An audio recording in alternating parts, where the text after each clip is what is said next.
everyone, I will be presenting a comparison and integration of two major developmental theories, Lawrence Kohlberg's theory of moral development and James Fowler's theory of faith development.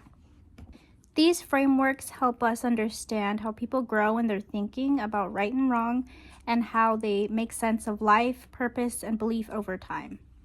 We will not only look at each theory individually, but also compare them to see how they complement and differ from one another. Lawrence Kohlberg was a psychologist best known for his work in moral development. His theory is built on Piaget's cognitive development ideas and focused on how people reason through ethical dilemmas. Kohlberg emphasizes moral growth as a process and provides insight into the moral reasoning behind children's behaviors and decisions. Kohlberg proposed that moral development occurs in three main levels, each with two stages. The first one being pre-conventional level, second one being conventional level, and lastly, post-conventional level. I will go more in depth with the stages. James Fowler, on the other hand, was a theologian and developmental psychologist who explored how people develop their faith over a lifetime. Fowler didn't define faith only in religious terms. He saw faith as a universal human process. Stage 0, or the pre-stage, is the primal faith. Stage 1 is intuitive projective faith. Stage 2 is mythic literal faith. Stage 3, synthetic conventional faith.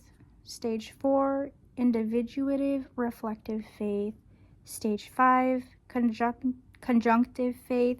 And stage 6, universalizing faith. Stage 1 is all about avoiding punishment.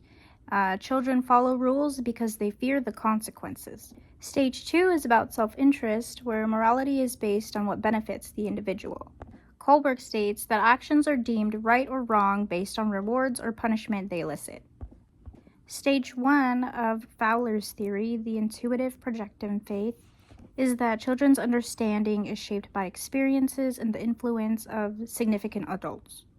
It's not really focused on behavior. It's more based on imagination, feelings, impressions from stories or symbols like God, angels, or superheroes. The similarities between the two frameworks is that it's a similar age range from 2 to 7 years old. They seem self-focused. The adults in these children's lives help shape their perspective.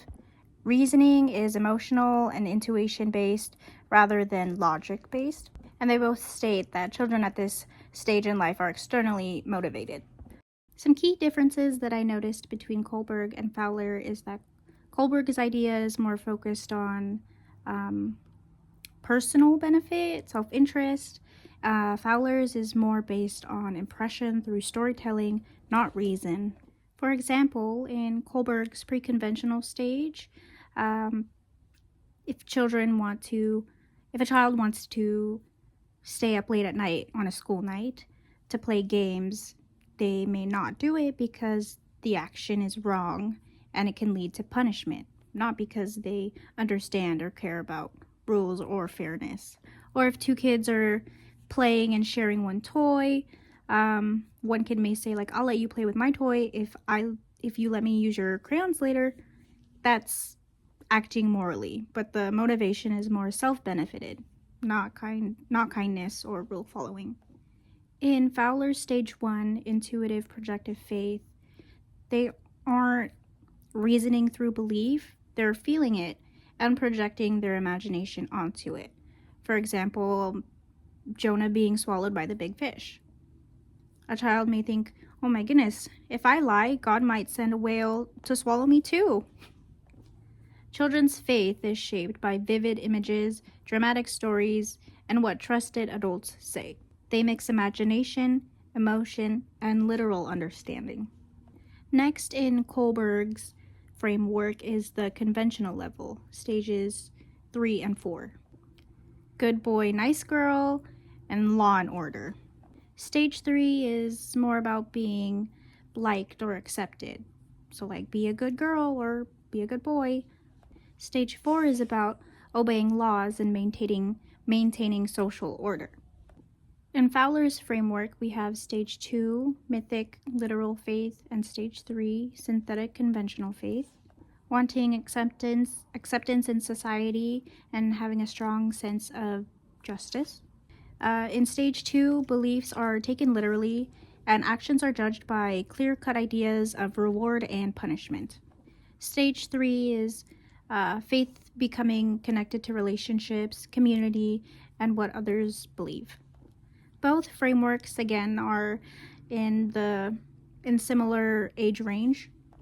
Both emphasize the reliance on social roles and external standards.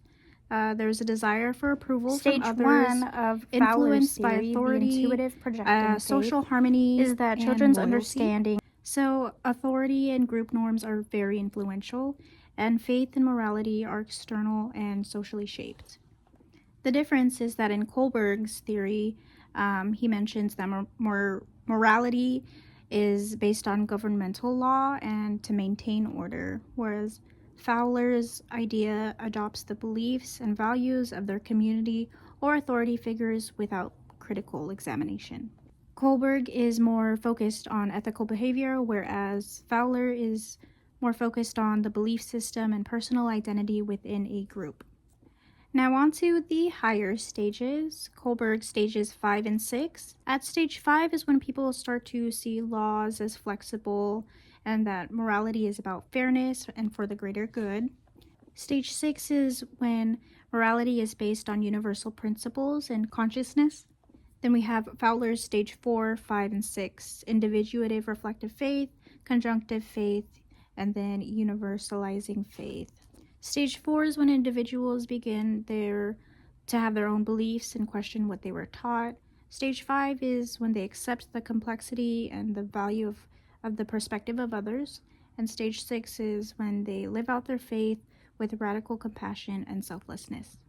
So in both of these frameworks, these stages happen later in life.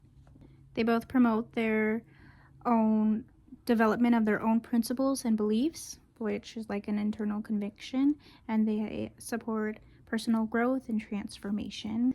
Both models emphasize internal authority, deep reflection, and principled living, and they describe rare but transformative ways of engaging with the world.